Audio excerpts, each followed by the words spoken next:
You add interior partition walls the exact same way you create the exterior walls. So right now, I'm again in the first floor plan view, okay? And I'm going to launch the wall tool from the Home tab of the ribbon. I'll switch the type to a generic 5-inch wall.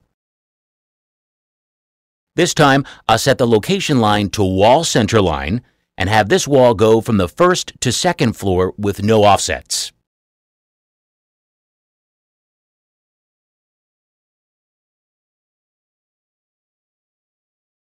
Now, I'm planning on leaving the first floor plan fairly open, but we will need a separate private room for the bathroom, so let's go ahead and partition that off. With the line tool, I'll sketch down the third vertical reference plane and then over to the long middle wall to close off the bathroom. And I'll hit the escape key twice to exit the wall tool. Now I can align and lock all the walls to the reference planes. Since we used wall centerline when we created the wall, I'll make sure that the preferred drop-down is also set to wall centerline, all right?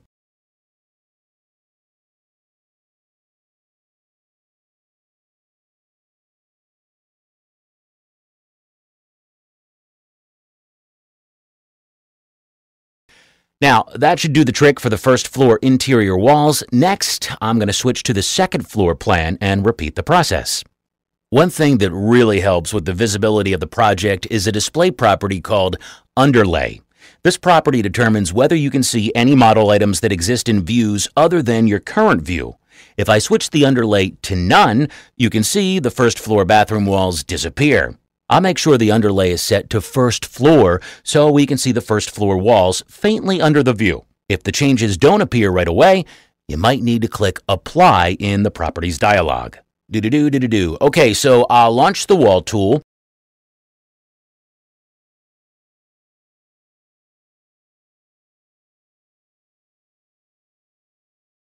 And I'll use the underlay as a guide while I sketch out the interior partition walls for the second floor bathroom. I'll add a closet below that. And with all the walls sketched, I can align and lock them again to the reference planes.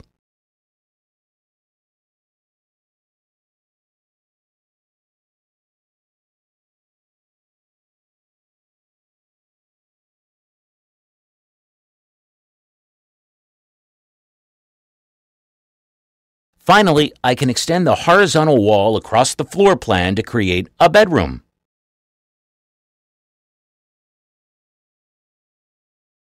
Now I'll switch to a 3D view,